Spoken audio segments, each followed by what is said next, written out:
Oi, pessoal! Vamos conversar um pouquinho sobre pré-diabetes e diabetes. Qual é a diferença? O pré-diabetes já é doença? Ou, como o nome diz, é uma pré-doença? Nada disso, gente. O pré-diabetes nada mais é do que o início do diabetes. Vamos lá que eu vou te explicar.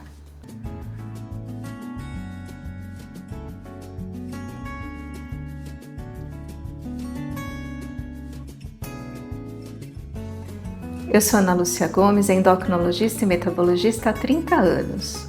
O objetivo desse canal é trazer para você informação simples e rápida sobre os principais problemas de saúde dentro da endocrinologia, para que você possa tomar as melhores decisões sobre a sua saúde. Se você ainda não está inscrito, se inscreve rapidinho aqui nesse canal, assim os conteúdos podem aumentar e você receber mais informação. Eu fiz recentemente uma sequência de vídeos sobre as complicações crônicas do diabetes. E hoje eu vim conversar com vocês uma questão que, de certa forma, está muito ligada a isso. É muito comum nós vermos no consultório as pessoas dizerem que elas não têm diabetes, é só um açúcar um pouquinho alterado. Ou que elas não têm diabetes, é um pré-diabetes. Pessoal, pré-diabetes é o início do diabetes. Normalmente, o diabetes tipo 2 é uma doença hereditária, vem de família. E você traz com você a predisposição genética de vários erros metabólicos que vão causar o diabetes. Lá no comecinho, quando ele começa a se manifestar, você pode ter uma glicemia de jejum alterada com hemoglobina glicada ainda normal. Depois, numa segunda fase, a hemoglobina glicada também começa a se alterar.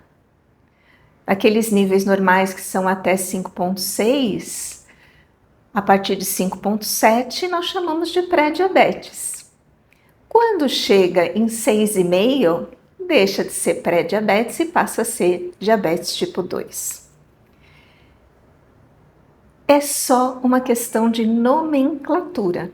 Na verdade, é a mesma doença. Na linha do tempo, ela se comporta assim.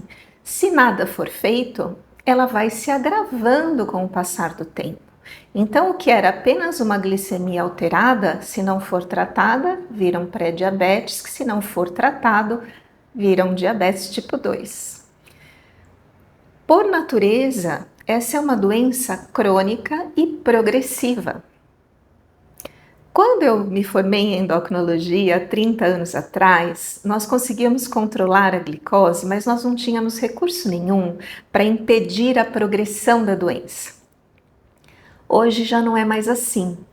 Os medicamentos que nós temos e o conhecimento que nós temos hoje sobre os vários mecanismos metabólicos, os vários erros metabólicos que causam essa desglicemia, essa alteração no metabolismo dos açúcares, nós conseguimos não só controlar a glicemia, como preservar o pâncreas, preservar a produção de insulina, diminuir a resistência à ação da insulina e, com isso, diminuir ou impedir a progressão da doença.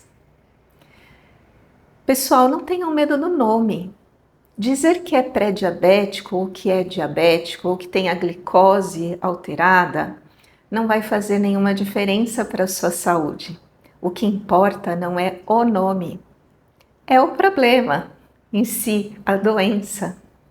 Então, quanto mais cedo você for diagnosticado, entender que é portador desse problema metabólico e começar a cuidar, menor a chance de você evoluir para um quadro de diabetes mais grave ou de apresentar as complicações crônicas do diabetes.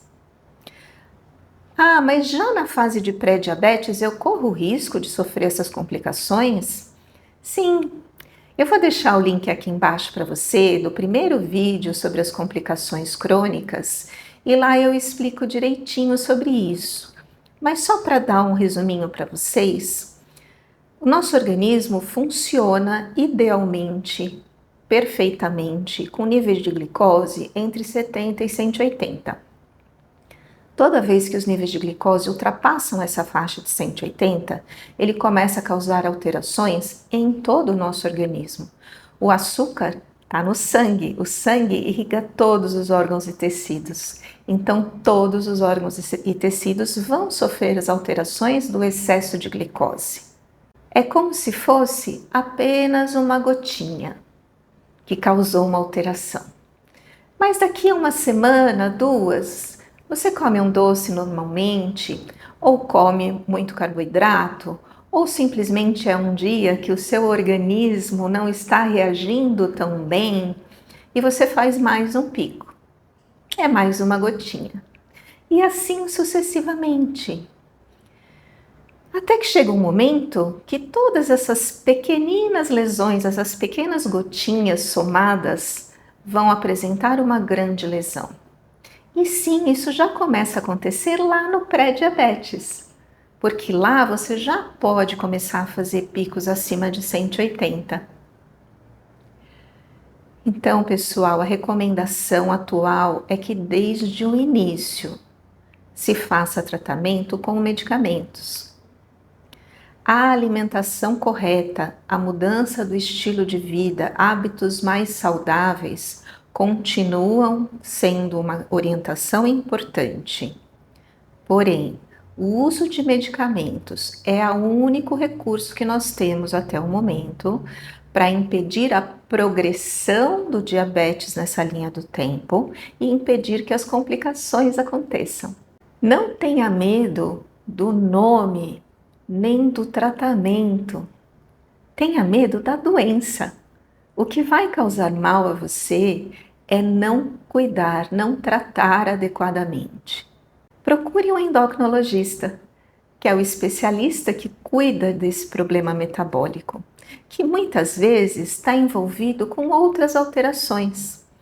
Por exemplo, a resistência insulínica pode causar a gordura no fígado, a esteatose hepática, que também pode ser um problema sério ao longo do tempo. Pode causar hipertensão, sim, a resistência insulínica causa hipertensão, aumenta o risco cardiovascular. O especialista, o endocrinologista, vai saber avaliar todo esse quadro, não apenas o número da glicose isolado. E avaliando você individualmente, tentando entender todo o processo metabólico que está acontecendo com você, ele vai conseguir escolher o melhor medicamento para que você não evolua para um diabetes mais grave e nunca tenha nenhuma complicação. Esse é o nosso objetivo, que você, apesar de ter a doença, tenha uma vida saudável, feliz e ativa. Isso é possível, é só cuidar direitinho.